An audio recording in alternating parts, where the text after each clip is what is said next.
김근수 칼럼. 은둔과 침묵 그 안위의 유혹. 김근수 칼럼. 1973년 한신대학교에서 맹렬한 반정부 시위가 일어났다. 박정희 정권은 시위 주도 학생들에 대한 제적을 요구했다. 그러나 한신대학교 학장은 정권의 요구에 따를 수 없다는 뜻에서 전격 삭발을 감행했다. 이에 교수들, 학생들, 심지어 일부 교직원들까지 앞다투어 머리카락을 밀어버린 사태가 벌어졌다. 1979년 성결교단의 류현창 목사 장남 류동훈이 한신대 신입생으로 입학한다. 류현창 목사는 박정희 군사정권의 저항에 옥살이도 마다하지 않으셨던 분이다. 아들 류동훈이 한신대 1학년을 채 마치기 전에 박정희는 부하 손에 총 맞아 죽었다. 1980년 5.18 전두환 신군부 정권의 한거한 광주 민중항쟁이 폭발했다. 경상북도가 고향인 류동훈 신학생은 이 소식을 듣자마자 서울에서 광주로 달려갔다. 함께 시위를 하던 중 계엄사에 체포돼 온몸이 멍투성이가 됐던 그는 곧바로 시민군에 참여한다. 마침내 계엄군이 전남도청을 함락한 후 그는 처참한 시신으로 발견됐다. 신학생 류동훈은 지금 5.18 묘역에 누워있다. 그의 마지막 일기 한 구절을 본다. 나는 이 병든 역사를 위해 갑니다. 이 역사를 위해 한 줌의 재로 변합니다. 이름 없는 강물에 띄워주시오. 1976년 3월 남미 아르헨티나에서 군사 쿠데타가 일어났다. 80명 넘는 가톨릭 주교들이 모여 어떻게 대응할지 논의한다. 투표 결과 과반수 넘는 주교들이 다음과 같은 태도를 취하기로 뜻을 모았다. 침묵으로 상황을 주시한다. 두고두고 비웃음을 사게 될 결정이었다. 1980년에 노벨평화상을 수상한 아르헨티나 아돌포 페레즈 에스퀴벨 증언이다. 군사정권에 협조한 주교들이 분명히 있었습니다.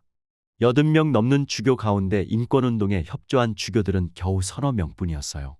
이 쿠데타 이후 1년 사이에 군부 세력은 2,500명이나 살해했다. 뿐만 아니라 그 후 3만 명이 넘는 시민들이 군부 정권에 의해 목숨을 잃거나 납치되고 행방불명되었다. 비행기에 실려 바다에 던져진 사람이 수천 명에 달했다. 가톨릭 교회한테는 이들 납치된 사람들의 무관심했다는 비난과 심지어 군사정권에 협조했다는 성토가 빗발쳤다. 당시 아르헨티나 국민의 90%가 가톨릭 신자였다. 2000년 9월 아르헨티나 주교회의는 군사정권 시절 가톨릭 교회의 잘못을 고백하는 문헌내죄 메아 쿨파를 발표하기에 이른다. 그중 일부다. 민주주의, 자유, 인권을 해친 자들에게 우리는 너무나 너그러웠습니다. 우리 행실과 게으름 탓에 우리는 수많은 형제 자매들 곁에 있지 않았고 그들의 권리를 지켜주지 못했습니다.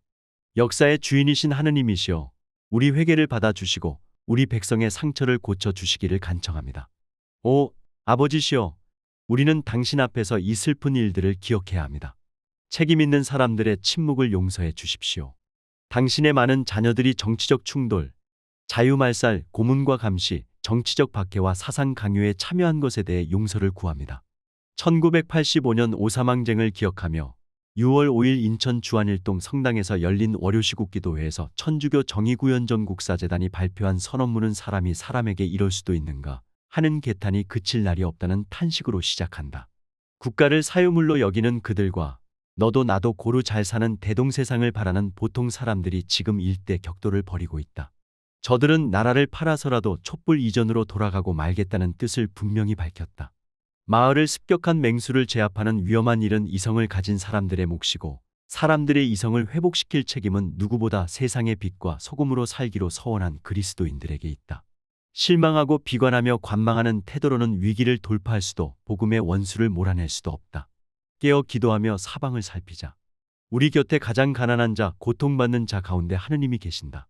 로마 제국이 이스라엘 땅을 오랜 동안 식민지로 지배했을 때 이스라엘을 구출할 예언자로 주목받으며 세례자 요한이란 인물이 등장했다. 결국 세례자 요한은 전봉준 장군처럼 동족 정치 세력에 의해 처형되었다. 세례자 요한에게 배우고 독립한 나자렛 예수는 안중근 의사처럼 식민지 군대에 의해 처형되었다. 세례자 요한을 찾아오는 동족 유다인들은 이렇게 물었다. 지금 우리는 어떻게 해야 하겠습니까? 이 질문을 나는 민들레 독자들에게 전해드리고 싶다. 예수는 30살 무렵에 가출 겸 출가했다. 이미 결혼하여 10살 넘은 자녀가 있을 만한 나이였다. 은둔과 침묵이라는 인생 최대의 유혹을 과감히 떨치고 세상에 공식 등장했다. 홀어머니와 형제자매를 부양할 책임을 포기하고 페류나로 낙인 찍히며 떠난 길이다. 억압받는 사람들을 위로하고 억압하는 사람들과 싸우려고 떠나는 자기 희생의 길이었다. 흔들리지 않고 걷는 길이 어디 있으랴. 이제 그런 용감하고 무모했던 예수를 믿고 또 따른다는 사람이 한국에 적지 않다. 그런 사람이 우리 주변에 많은데도 예수를 제대로 알고 싶은 마음이 생기지 않는다면 그것은 누구 탓일까? 류동훈 신학생이 우리 앞에 있다. 아르헨티나 주교들의 부끄러운 삶도 있다. 정의구현 전국사재단 말씀은 숨막히는 한반도에 따스한 생명을 불어넣고 있다. 우리는 지금 어떤 길을 걷고 어떤 삶을 택할 것인가? 침몰하는 난파선 대한민국에서 구명정 몇 개를 두고 서로 먼저 살겠다고 아귀다툼을 벌여야 하는가? 비겁하게 살다가 악마의 협조자로서 무덤에 도착하고 말 것인가? 악마와 싸우다가 악마가 되는 것이 아니라 악마와 싸우지 않다가 악마가 된다. 악마를 구경만 하면 언젠가 스스로 악마가 되고야 만다. 악마가 되기 싫거든 악마에게 저항하고 악마와 치열하게 싸우라. 악마와 싸우는 사람만 희망을 만들 수 있다.